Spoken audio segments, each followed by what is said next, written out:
Have you ever stood in a grocery store aisle staring at 50 different types of coffee and felt nothing but tired? Or scrolled through hundreds of movies on a streaming service only to turn off the TV, having watched none of them? This feeling of being overwhelmed by abundance isn't just in your head. It has a name: the paradox of choice. Coined by psychologist Barry Schwartz, this theory explains a strange truth of our modern world.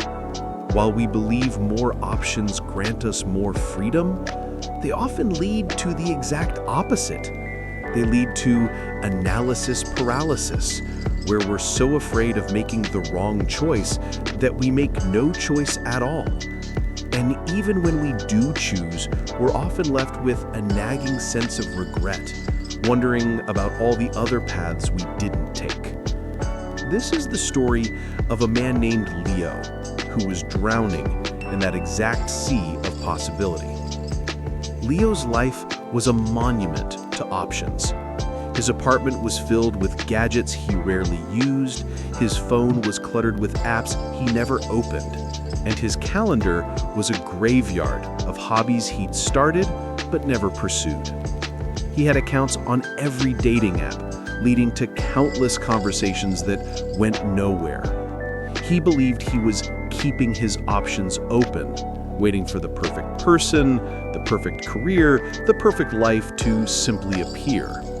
In reality, he wasn't living at all. He was just waiting. Freedom, he was beginning to realize, felt an awful lot like a cage. One weekend, on the verge of burning out, Leo drove out of the city with no destination in mind. He ended up in a small, quiet town nestled in a valley. There, he stumbled upon a small workshop where an old man was carving a piece of wood. The air smelled of cedar and patience. Leo watched as the craftsman, using only a handful of well-worn tools, brought a simple block of wood to life. Leo, looking around the minimalist workshop, asked the man, "Don't you need more tools? More modern equipment?" The old craftsman smiled, not looking up from his work. "I have more than 100 tools back home, collected over a lifetime," he said, his voice gentle. "But in here, I only keep these 5. I know them. I know how they feel in my hand. They know the wood." Mastery isn't about having everything, son. It's about knowing a few things perfectly. He finally looked at Leo, his eyes clear and focused. Your life is the same. You don't need 1,000 choices.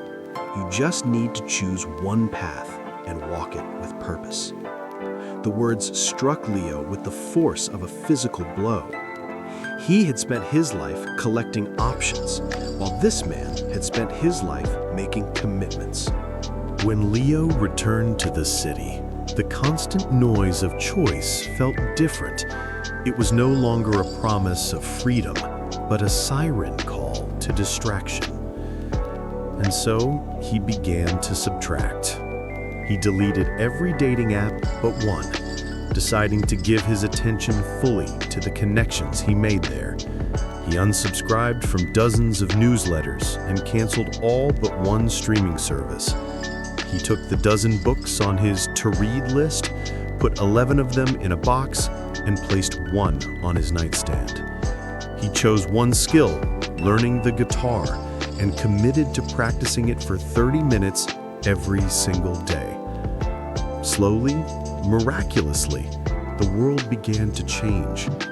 The constant anxiety in his chest started to dissolve, replaced by a quiet focus.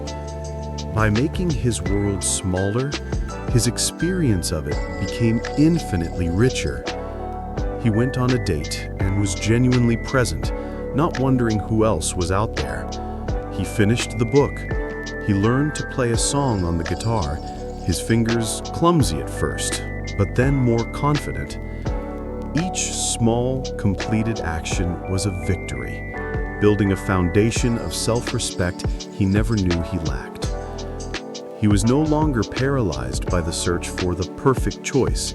He was busy making his choices matter. The story of Leo is a lesson for all of us living in a world that screams, "More is better." It teaches us that true freedom isn't the absence of limits. It is the wisdom to choose our own. It's about understanding that a deep river with strong banks is powerful, while a shallow flood that spreads everywhere has no direction. So look at your own life. Where are you drowning in options? The lesson isn't to give up on your dreams. It's to give up the 1,000 distractions that keep you from ever truly reaching them.